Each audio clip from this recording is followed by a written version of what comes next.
الحمد للہ رب العالمین والصلاة والسلام علی اشرف الانبیاء والمرسلین نبینا محمد وعلی آلہ وصحبہ اجمعین۔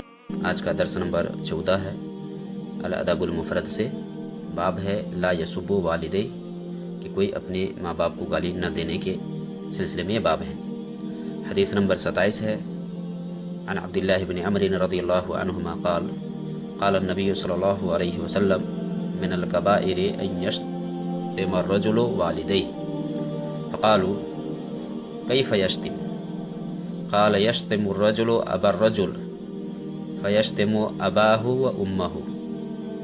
کہ عبداللہ ابن عمر رضی اللہ تعالی عنہما سے یہ روایت ہے، وہ بیان کرتے ہیں کہ نبی صلی اللہ علیہ وسلم نے فرمایا کہ کبیرہ گناہوں میں سے یہ بھی ایک گناہ ہے کہ کوئی آدمی اپنے ماں باپ کو گالی دے۔ صحابہ نے پوچھا کہ اللہ کے نبی صلی اللہ علیہ وسلم کوئی آدمی اپنے والدین کو کیسے گالی دے سکتا ہے؟ تو آپ صلی اللہ علیہ وسلم نے فرمایا کہ ایک آدمی کسی دوسرے کے باپ کو گالی دیتا ہے تو وہ جواب میں اس کے باپ کو یا اس کی ماں کو گالی دیتا ہے۔ اس حدیث کے اندر، یہ حدیث صحیح بخاری کے اندر بھی ہے، لیکن اس میں لفظ کا فرق ہے، اس میں یسبو کا ذکر ہے، راوی وہی ہے عبداللہ ابن عمر ابن العاص، کہ اللہ کے نبی صلی اللہ علیہ وسلم نے فرمایا کہ ان من اکبر الکبائر ان یلعن الرجل والدیہ قیل یا رسول اللہ وکیف یلعن الرجل والدیہ قال یسب الرجل ابا الرجل فیسب اباہ ویسب امہ۔ کہ اللہ کے نبی صلی اللہ علیہ وسلم نے یہ فرمایا کہ بڑے بڑے گناہوں میں سے یہ بھی ہے کہ کوئی شخص اپنے ماں باپ پر لعن و طعن کرے، اپنے والدین پر لعنت بھیجے۔ تو آپ صلی اللہ علیہ وسلم سے پوچھا گیا کہ اللہ کے نبی صلی اللہ علیہ وسلم کوئی شخص اپنے ہی والدین پر کیسے لعنت بھیجے گا؟ تو آپ صلی اللہ علیہ وسلم نے فرمایا کہ وہ شخص دوسرے کے باپ کو برا بھلا کہتا ہے تو وہ دوسرا شخص بھی اس کے جواب میں اس کے باپ کو اور اس کی ماں کو برا بھلا کہتا ہے۔ یہی ماں باپ کو گالی دینا ہوا۔ گویا کہ کوئی آدمی کسی کے ماں باپ کو گالی دے رہا ہے تو وہ جواب میں اس کے ماں باپ کو گالی دیتا ہے، اور یہ بڑے بڑے گناہوں میں سے ایک ہے کہ کوئی اپنے ماں باپ کو گالی دے، برا بھلا کہے، لعن و طعن کرے۔ اس لیے اللہ کے نبی صلی اللہ علیہ وسلم نے جو حدیث میں فرمایا کہ من الکبائر، یعنی بڑے بڑے گناہوں میں سے یہ ہے کہ کوئی آدمی اپنی ماں کو یا اپنے باپ کو گالی دے۔ اور اسے یہ پتہ چلتا ہے کہ اللہ کے نبی صلی اللہ علیہ وسلم سامعین کو متنبہ کرنے کے لیے اس طرح کے جملے استعمال کرتے تھے جس سے سامعین متوجہ ہو کر کے سنیں۔ اس لیے صحابہ نے پوچھا کہ اللہ کے نبی صلی اللہ علیہ وسلم کیسے ہو سکتا ہے کہ کوئی اپنے ماں باپ کو گالی دے، یعنی وہ ماں باپ جس نے اس کو کھلایا پلایا اور اس کی پرورش کی، تو کیسے وہ اپنے ماں باپ کو گالی دے سکتا ہے؟ تو اللہ کے نبی صلی اللہ علیہ وسلم نے بتلایا کہ معاملہ ایسا نہیں ہے، بلکہ معاملہ یہ ہے کہ کوئی دوسرے کے ماں باپ کو گالی دیتا ہے تو وہ جواب میں اس کے ماں باپ کو گالی دیتا ہے، اور گویا کہ وہ اس کے ماں باپ کو گالی نہ دے کر کے وہ اپنے ماں باپ کو گالی دیتا ہے۔ ماں باپ کو گالی سنانا یعنی دوسروں سے گالی دلوانا، گویا کہ خود گالی دینا ہوتا ہے، اور یہ اسلام میں منع ہے، یہ اسلام میں منع ہے۔ اس لیے اللہ رب العالمین نے قرآن کریم کے اندر بھی فرمایا ہے کہ غیروں کے معبود کو گالی مت دو۔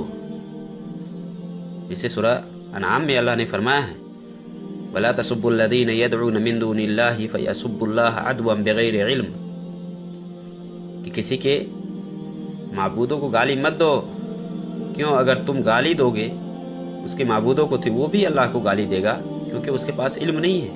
اس لیے اس کے خداؤں کو، اس کے معبودوں کو گالی دینا گویا کہ اللہ کو گالی دینا ہوا۔ اس لیے اسلام نے دعوت و تبلیغ کے راستے میں ایک مسلمان سے بالکل نرم لہجے میں اور سامنے والے کو برا نہ بول کر کے طریقے سے یا حجت قائم کر کے انہیں سمجھانے کو حکم دیا ہے۔ اگر کوئی آدمی ہے غیر مسلم کو دعوت دیتا ہے، کافر کو دعوت دیتا ہے، وہاں اس کے معبودوں کو وہ گالی دیتا ہے، اس کے دیوی دیوتاؤں کو گالی دیتا ہے، تو وہ بھی اس کے معبود کو گالی دیتا ہے، یعنی اللہ کو گالی دیتا ہے، کیونکہ اس کے پاس علم نہیں ہے، اور علم نہ ہونے کی بنیاد پہ وہ اللہ کو گالی دیتا ہے، جو کہ بہت بڑا یہ گناہ ہے۔ اس لیے اسلام نے اس کا سدباب کیا ہے. کوئی آدمی ایسا راستہ نہ اختیار کرے کہ جسے وہ اللہ کو گالی سنائے، یعنی اللہ کو گالی دلوائے یا اپنے ماں باپ کو گالی دلوائے. تو ماں باپ کو گالی دینا یہ بڑے بڑے گناہوں میں سے ہے، لہذا اسے پرہیز کرنا چاہیے. اور یہ جو حدیث ہے یہ صحیح بخاری، مسلم اور ابو داؤد، ترمذی وغیرہ کے اندر یہ حدیث ہے. اور اس حدیث سے یہ بھی پتہ چلتا ہے کہ آدمی اگر کہیں کو سن رہا ہے، اگر بات سمجھ میں نہ آئے تو اسے پوچھنا چاہیے. جیسے صحابہ نے پوچھا کہ اللہ کے نبی صلی اللہ علیہ وسلم کیسے ہو سکتا ہے، تو کوئی مسئلہ پھنس جائے تو وہاں پوچھنا چاہیے استاد سے کہ ایسا کس طرح ہو سکتا ہے. تو اللہ کے نبی صلی اللہ علیہ وسلم نے اس کا جواب دیا جیسے صحابہ نے پوچھا. دوسری حدیث ہے حدیث نمبر 28. اس حدیث کے اندر ہے عبداللہ ابن عمر ابن العاص رضی اللہ عنہما وہ بیان فرماتے ہیں من الکبائر عند اللہ ان یستصب الرجل لوالدیہ. یستصب کا مطلب ہوتا ہے سبب بنانا، سبب بننا. اس لیے عبداللہ ابن عمر وہ کہتے ہیں کہ اللہ تعالیٰ کے یہاں کبیرہ گناہوں میں سے یہ بھی ہے کہ آدمی اپنے والدین کو گالی دلانے کے لیے نشانہ بنا دے، یا نشانہ بنائے، گویا کہ یہ سبب بن رہا ہے کہ دوسرے کو گالی دے رہا ہے. تو یہ بھی حدیث ہے جس حدیث کو حسن کہا گیا ہے. یہ ابن وہب وغیرہ سے یہ حدیث لی گئی ہے. تو اس میں سبب بننا یعنی ماں باپ کو گالی دلانے میں سبب بننا یہ بھی منع ہے. اور بہت سارے لوگ اس چیز کو بہت چھوٹا سمجھتے ہیں، حالانکہ اللہ رب العالمین نے قرآن کریم کے اندر اس کا ذکر کیا ہے. سورہ نور میں اللہ نے فرمایا ہے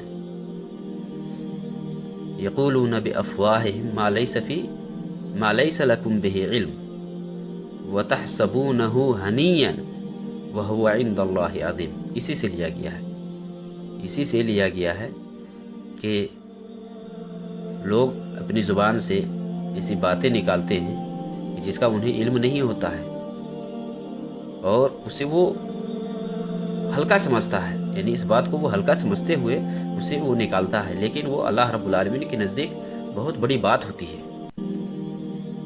وہو عند اللہ عظیم. تو ماں باپ کو گالی دلانے کا سبب بننا یہ بھی اسلام کے اندر منع ہے. اس لیے اسے بچنا چاہیے کہ آدمی اپنے ماں باپ کو گالی دلوائے، کیونکہ ماں باپ کی عزت و احترام، ماں باپ کے ساتھ حسن سلوک ایک مسلمان سے خاص کر مطلوب ہے کہ ماں باپ کے ساتھ جہاں کہیں بھی ہو، اگر غائبانہ میں بھی ہے تب بھی ان کے ساتھ اچھا برتاؤ کرے. یہ نہیں کہ غائبانہ میں ہے تو ہم دوسرے سے اپنے ماں باپ کو گالی دلوائیں، کیونکہ ماں باپ کو گالی دلوانا یہ اسلام میں منع ہے. اللہ رب العالمین ہمیں صحیح دین سمجھنے کی توفیق دے. صلی اللہ علیہ وسلم.